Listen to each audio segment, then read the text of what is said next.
welcome. Welcome to another day of Vlognukkah. Today I'm going to be creating my bullet journal for 2026. If you've been watching me for a couple of years, you'll know that I use bullet journal spreads in a regular journal. I have had a regular journal for years and years and years because I just like having a place to dump my thoughts. And then around COVID time, I became familiar with the bullet journal world, and I like using some of those spreads at the start of my year and even throughout the year, just to keep things looking neat. And so I do a couple of spreads at the start of the year that I'm going to build with you now, and I will talk through them as I'm building them, and then I'll also do a final flip through, and that might not be the end even, because who knows. As the year goes on, I always find other things that I want to try and include, or like the space runs out, anything like that. So at the end of the year, so like end of 2026, we'll go through and see how I used it, what I used, how it went, etc. So grab a seat, grab your notebook if you want to join and doodle along, and let's jump right into it. So, hello everyone. As you can see, I started off very quickly with an index page. I literally just wrote index because I didn't yet know where the rest of the numbers, the pages would be, but we'll come back to that. Then I left a page empty for what I'm going to call the cover page. It's just going to say 2026, but I hadn't yet quite decided how I wanted to do it, so I left it blank for now. And then I started measuring the box for year in pixels. Now, this always takes me a while. I like to be very specific about breaking it down exactly right, and then also like making sure I mark it all. So this does take a while, but we like the end result, so it's okay, it's worth it. Now, as you can see, I drafted out the lines and where they were going to go, but for some reason this bottom end wasn't matching up. I was counting it wrong and I was down one and I couldn't figure out why, and eventually I just gave up and it did work, but you'll see me go back over that a couple of times.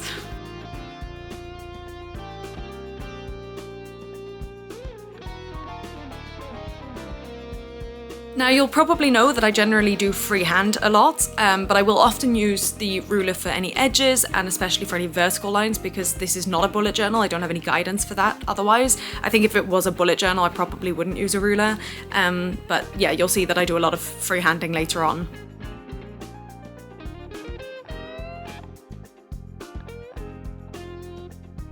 And then I also went and just darkened up the edges just for the border of where the numbers and the months are going to be, just to separate it a little bit.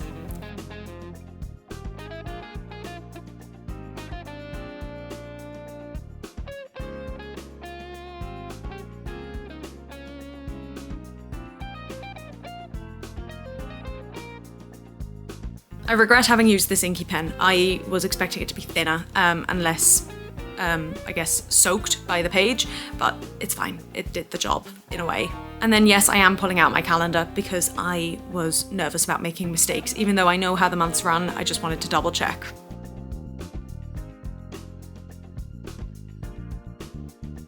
So here I'm going in with my trusty highlighter. This has very much become a monthly sort of theme for me. Since the very first year I did bullet journal, I sort of took it once and then stuck with it. I then added some small boxes on the side, as you can see, for the various emotions that I want to use, but I haven't yet decided on the colours because some of the ones I usually use are very much on the verge of running out, and I don't think they've got another year left in them, so I need to have a think about that.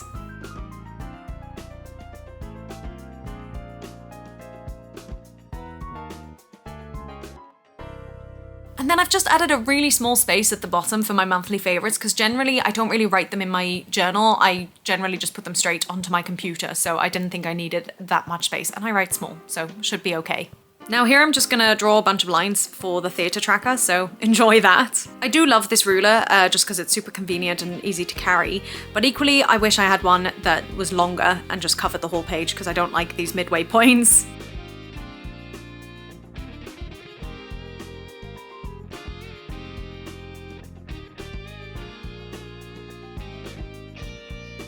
I will say, I didn't think about the lines on the edges and, you know, measuring to the end of the page, but I think I came up with an alright solution for fixing that. It's not perfect, but it's okay.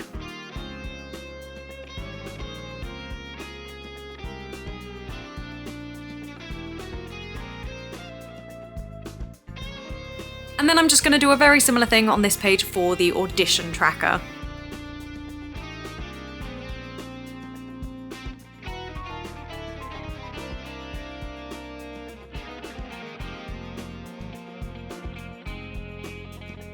And we're doing another similar page here for the social tracker. Again, lots of lines.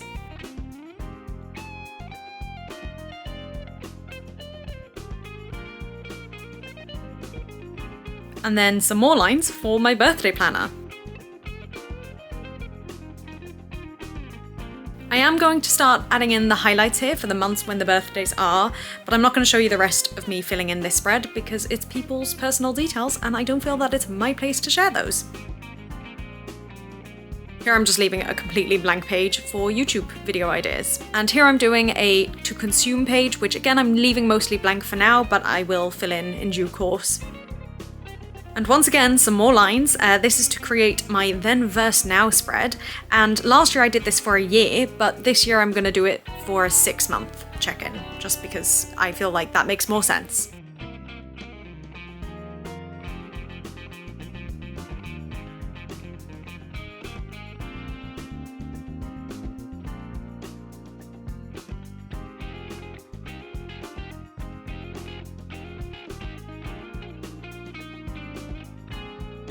And finally, I'm creating a page to track my resolutions for 2026, but I haven't yet completely decided how I'm going to present this, so I'm gonna leave it for now and I'll come back to it another day, which you probably won't see, but I'll share somewhere else. And I decided to start the odious task of numbering pages, because why not? And having numbered all those pages, I am starting to fill in the index page, just so that we have an idea of where we're at. So here I'm going to get started on the quote-unquote cover page, and I'm just trying to measure out where the center of the page is so I can place the year there. And I considered here using a ruler, but in the end I just decided to freehand it, and that was slightly risky, but actually I think it turned out okay. I then tried to get these lines to practically run through the numbers, and that was tricky, but I think I did get away with it somehow. Also, yes, some of my highlighters are running low, but we're doing our best, and I will replace them when absolutely necessary.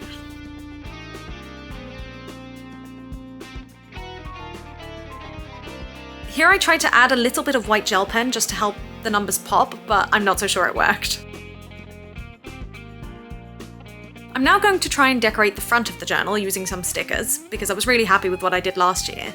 I'm going through the collection here and trying to find ones that I think will work. It's difficult because I don't actually love these stickers, and I liked the ones from last year a lot more, but I got those from Sam from the Dear Hopefuls channel, so, you know, we just gotta make do with what we've got. And once I placed them where I wanted them, I tried to peel off the first sticker, and let me tell you, this was hard.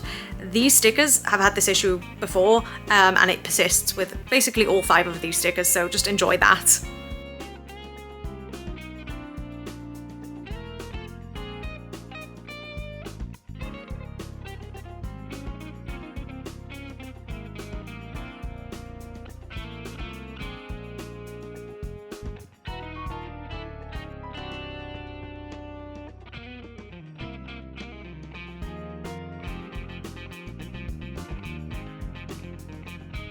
And I still wasn't thrilled with the way it looked, so I decided to add in some acrylic markers and just watch and see what happens, see how that works out for me.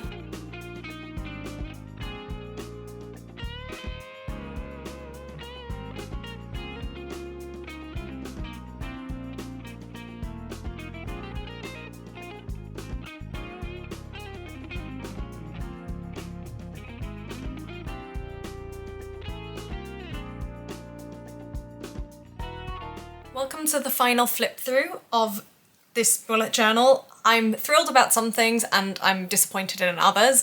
And to begin with, I am disappointed with the front cover. As I think I spoke about when I was making it, it was very much just throwing things at it, hoping it would look okay. It has been a little while since I was making it, and I've noticed this pink, and I have no idea where that's come from. It looks like a highlighter, but it wasn't there before, so I'm not quite sure what the story is with that.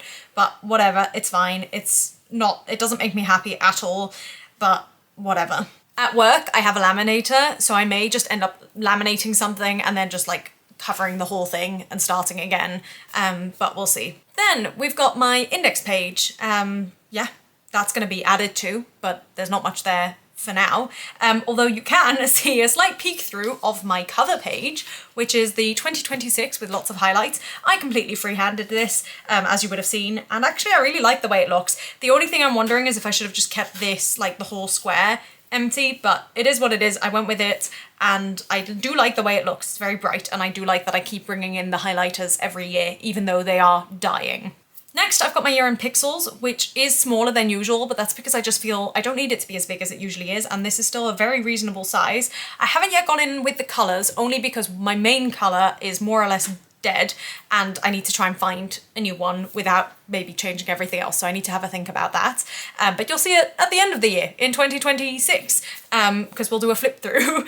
And then I've also popped a very small space down here for my monthly favourites, because I just don't need more than that, I don't think. Next, we've got my theatre tracker, which has proven me very useful in 2025, so definitely want to bring that back. My audition tracker, which again, I do like having, although I do have a separate notebook where I document my auditions a bit more thoroughly. Then I have my social tracker, which I just like having as a way to remember who I'm hanging out with, when I've last hung out with them, and whether or not I should reach out to them, and also what we've done, and see if we can find different things to do. This page is going to be completely blurred, and that's because it's birthdays, and I just feel like that's personal details of other people who haven't consented, so sorry about that, but I have already started filling in all the past gifts I gave these people, so then we can start thinking about what to give for the future. And I don't know how well you can see because it is blurred, but this bottom area is all blank, and that's because I didn't have more birthdays or anything to document, but I was thinking if there's any other occasions for which I need a gift, that will be a really good space, or otherwise I could use it for gift ideas for myself.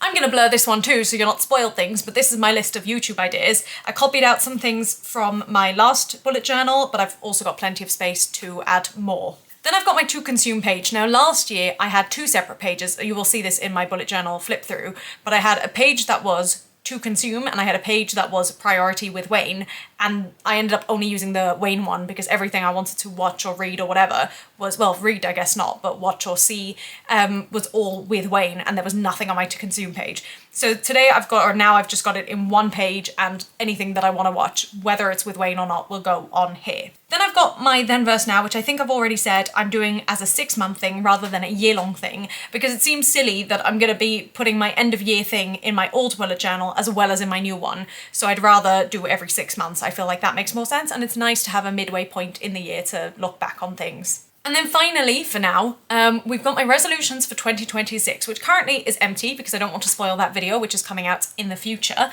but also because I haven't yet quite decided how I want to lay it out.